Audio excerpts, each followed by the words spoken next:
আসসালামাইকুম রহমতুল্লাহ বরকত। পারা ৭-৮ সুরা আনাম, সুরার নম্বর হচ্ছে ৬, মক্কি সুরা, তার নাম ৫৫, মোট হাত হচ্ছে ১৬৫, মোট রুকু। আমি বলবো ১৮ নম্বর রুকুর ১৫১ নম্বর আত্মার অর্থ দেখুন, আমরা অনুবাদ পড়ি। বলো আইসো, রব যা তোমাদের জন্য হারাম করেছেন তা তোমাদের পড়িয়া শোনায়, তার সাথে শরিক করিও না। পিতামাতার সাথে সদ্ব্যবহার করো এবং দরিদ্রতার বা নিঃসন্তানদের হত্যা করো না। আমি তোমাদেরকেও তাদের রিজিক দেই এবং নির্লজ্জতার কার্য প্রকাশ অপ্রকাশ সেইগুলি কোনোটির দিকে ঘেঁষো না। আল্লাহ যার হত্যা করতে নিষেধ করে সঙ্গত কারণে তাকে হত্যা করো না। তোমাদের এই নির্দেশ জারি করেছে যেন তোমরা বুঝতে পারো। আর ১৫২ নম্বর আয়াতে আল্লাহ বলছে, এতিমের সম্পদের কাছে যেও না। সংক্ষেপিত। এবার আমি ব্যাখ্যা বলি।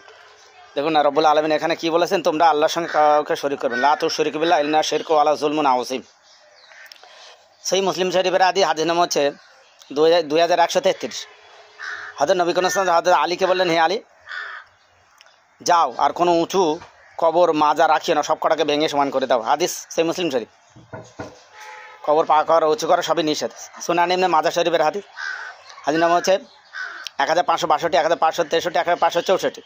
নবী করিম সাল্লাল্লাহু আলাইহি ওয়াসাল্লাম বলেন, কবর পা করা নিষেধ, কবর চুনকাম করা নিষেধ, কবরে ফুল দেওয়া, চাদর দেওয়া, বাসা দেওয়া নিষেধ, কবরে ধুয়ে পানি খাওয়া, কবর ধুয়ে দুধ খাওয়া নিষেধ, কবরে সেজদা করা নিষেধ, কবরে পুষ্পাঞ্জলি দেওয়া নিষেধ, কবরে স্মৃতিফলক লেখা নিষেধ এবং কবরে দালান কোঠা করা নিষেধ, কবরকে সামনে রেখে নামাজ পড়াও নিষেধ। হাদিস সুনান ইবনে মাজাহ।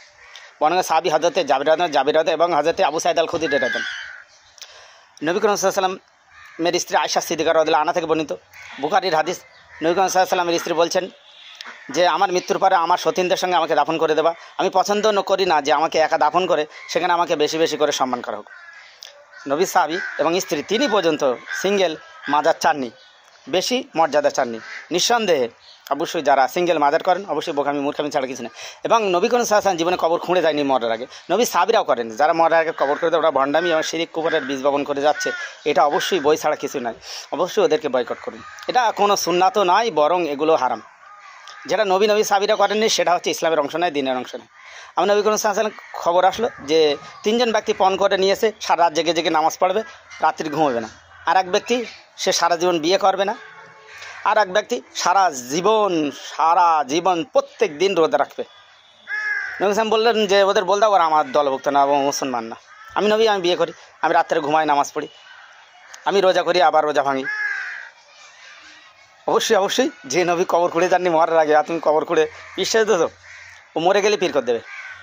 আবার সেখানে যত শিরকি কুফরের আঁকড়া তৈরি হবে। অবশ্যই এরকম কাজ, গঠিত কাজ যেগুলো শিরক কুফর বেদাত, সেগুলো পরিত্যাগ। আল্লাহ কোরআন পাকে বলছে, লা তুশরিকু বিল্লাহি ইন্না শিরকা ওয়া যুলমুন আযীম। এই আয়াতেও আল্লাহ বলছে আমার সঙ্গে কাউকে শরীক করবে না। মাজারে যাওয়া যাবে না। মাজারের কাছে, মৃত ব্যক্তির কাছে যাওয়া শিরক। যে মাজারওয়ালা পানি থেকে তার মাজারকে রক্ষা করতে পারে না, মাজার ভেঙে দিচ্ছে সেটা রক্ষা করে না, সে কী করে তার ভক্তদের রক্ষা করবে? এটা ভাবুন। তিনিও আল্লাহর বান্দা, আপনিও আল্লাহর বান্দা, আমরা সবাই আল্লাহর বান্দা। আমরা হাক্কানি পীরদের সম্মান করি, তবে মাজার বিহীন হতে হবে, যেমন নবী সাহাবীরা আছে। এবারে আমরা ফিরে আসি, পিতামাতার সঙ্গে সদ্ব্যবহার করতে হবে। দেখুন, আপনি পাথরের ঘটিতে কাউকে জল দেন বা পানি দেন, বা পীরকে আপনি যদি জল দেন, পানি দেন, ফল দেন, টাকা দেন, আপনি যদি পিতামাতার সঙ্গে সদ্ব্যবহার না করেন, পিতামাতার দেখভাল না করেন, ঘটু জাহান্নাম আপনার জন্যে। বৃদ্ধাশ্রমের পিতামাতা রেখে পীর ধরে কী হবে? এ মূর্খ বোঝে না। এবার আসলে আমরা ফিরে আসি যে দরিদ্রভাবে সন্তান হত্যা করবে। আল্লাহ বলছে আমি তাদের রিজিক দিই। অনেকের মেয়ে হচ্ছে, বেশি মেয়ে হচ্ছে, অসন্তুষ্ট। মিশকাত শরীফের ভিতরে নবী সাল্লাল্লাহু বলেছেন যে যাদের বেশি মেয়ে হয় ওর জন্য দায়ী তার বেটা ছেলে। ওরে বাবা, বেটা ছেলেরা তার মেয়েদের দোষ দেয়, ওর পেটে ছেলে নেই, না উযুবিল্লাহ, তোমার দোষ। অবশ্যই যদি কোনো দোষ থেকে থাকে তো পুরুষ মানুষের দোষ। অবশ্যই আল্লাহ যাকে চান তাকে ছেলে মেয়ে দেন, আবার যাকে চান ছেলে মেয়ে উভয়কে দেন, আবার কাউকে ছেলে দেন, কাউকে মেয়ে দেন না, কাউকে মেয়ে দেন, ছেলে দেন না, কাউকে কোনো কিছুই দেন না। তো অবশ্যই যদি দোষ থেকে থাকে পুরুষের, মহিলাদের কোনো দোষ নেই। মেয়েরা এদিক দিয়ে নির্দোষ। আর মেয়ে যতই হবে কোনো অখুশি নয়। রাসূল সাল্লাল্লাহু আলাইহি ওয়াসাল্লাম বলেছেন, সুনান ইবনে মাজাহ শরীফের হাদিস, 2টা মেয়ে সন্তানের বাপ আর বড় ভাই জান্নাতি, 3টা মেয়ে সন্তানের বাপ বড় ভাই জান্নাতি, 1টা মেয়ে সন্তানের বাপ বড় ভাই জান্নাতি যদি তারা লালন পালন করে, বিয়ে শাদী দেয়। তাহলে আবার কিসের অসন্তুষ্টি? ছেলে মেয়ে উভয়ই প্রয়োজন, কোনো অসন্তুষ্ট নয়। বেটি বাঁচাও, বেটি পড়াও। অবশ্যই নবী করিম সাল্লাল্লাহু আলাইহি ওয়াসাল্লামের পোতা বীজ বর্তমানে এগুলো সকলে নকল করছে। আমার নবী সাল্লাল্লাহু আলাইহি ওয়াসাল্লাম সালমান ফরসি রাদিয়াল্লাহু তাআলা নবী করিম সাহাবী যিনি 800 বছর হায়াত পেয়েছিলেন, তিনি নবী করিম সাল্লামের সহচর্য, তিনি নবী সাল্লামের সহচর্য পেয়েছিলেন। তিনি ধর্মান্তরিত হতে হতে শেষ ইসলামের ছত্রছায়ায় আসলেন। আমার নবীর আদর্শ এত সুন্দর সর্বোত্তম, যা পৃথিবীর ইতিহাসে বিরল। ফিরে আসি আমরা আবার মূল জিনিসে। আর ন্যায়সঙ্গত কারণ ছাড়া হতে হবে না, যে কোনটা কিছু না 22 হরেছে একটা গরু মেরে খানা করে দাও, কি গ্রাম গেরা একটা গরু মেরে খানান করে দাও, এসব বেদাত কাজ ছাড়তে হবে। রসুল বলেন কয়লা রসুল্লাহ সাল্লাল্লাহু সাল্লাম কুলু বেদাতুন দলালা, বুখারীর হাদিস এবং মুসলিম শরীফের হাদিস।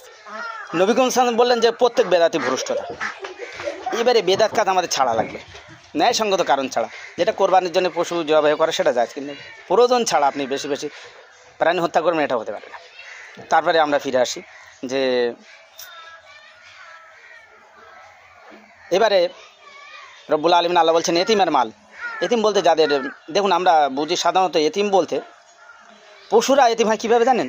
পশুদের যদি মানুষ আর জিন ছাড়া যাদের মা মরে যাবে তারা এতিম, আর জিন আর মানুষদের ভিতর বাপ মরে গেলে এতিম।